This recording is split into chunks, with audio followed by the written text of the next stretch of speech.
Hi, this is Pete Duel. If you're wondering about why my voice sounds a little different, I've had laryngitis for about 4 or 5 weeks. I don't know how to really get rid of it. Anyway, I'd like to rap with you about land, air, nature in general. I was very fortunate as a kid. I grew up in Penfield, New York, and at that time it was a small country town, surrounded by fields, farms, beautiful woods. It was no accident I grew up loving the outdoors, just doing what came naturally. To make things even better, our vacation time was spent by a lake in northern Ontario, where my brother, sister, and I swam, fished, hiked, and just goofed all summer long. A country almost too lovely to describe. Things have changed a great deal since then. It hasn't been that long. Penfield is no longer a small country town. There are a few open fields left, and the woods have been pushed back more each year. But it will always be home, a part of me, because I grew up there. And I suppose it's the same for most of us, huh? Nevertheless, it hurts to see the hills torn apart and the forests destroyed by man and his machinery. Do I even have to mention the crud-filled air and polluted water? Whenever I get the chance, and that isn't too often now that we're making Smith & Jones, I desert Hollywood and head for the mountains and keep going until I'm far away from the city society that pollutes the senses. I get away from man-made sounds that blast the ears, air that clogs the lungs, billboards that offend the eyes, and I search for air that you can't see, natural colors to trip on, and the fragrance of wildflowers and trees and lush meadow grass. I want to enjoy these things as long as I can. At the rate things are going, it might not be too much longer until nothing is left. Unless you and I take it upon ourselves to do something about it. We're in trouble. Our complacency has gotten us there.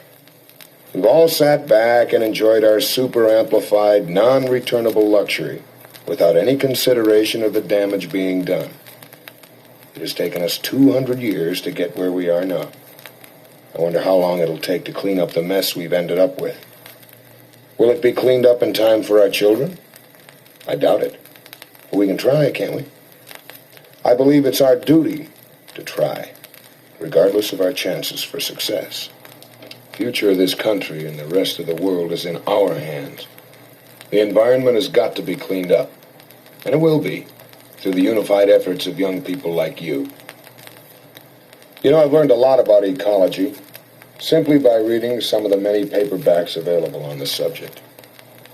You owe it to yourself to learn more about how you can help clean up the mess that past generations started and the present generation seems willing to perpetuate. I wish I had the opportunity to speak to the students of every school in this country, to encourage them to start a committee on ecology. It's not hard to set up, and the list of beneficial projects you could take on is a long one. You'd find they can not only be satisfying, but interesting, and even fun. Concern for the environment is not a fad, no matter what anybody tells you. It's not something to be involved in today and forgotten tomorrow. It has got to be a continuing fight to make this country a healthier, more beautiful place to live in, for us today, and for our kids a few years from now. There are a number of ways I try to help in ecology every day. For instance, I try to buy foods and drinks in glass containers, as glass is easier to recycle. I stay away from cans that can't be reused. I try not to use plastic eating utensils and styrofoam cups that are just thrown away after one usage. I give of my time to ecological groups every chance I get. Now, this all sounds very small because it's just one person.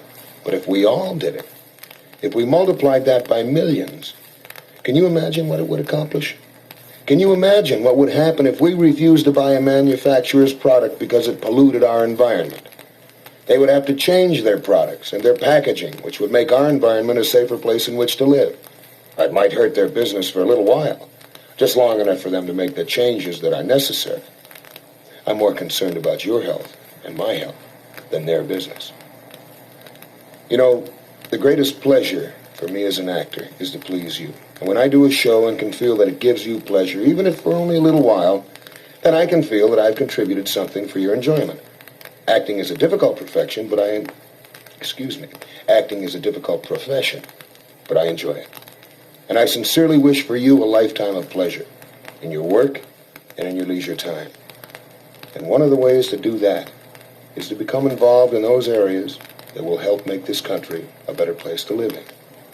Believe me, you'll find it very satisfying. I want to thank you for listening. I hope you have a good day today and a better one tomorrow.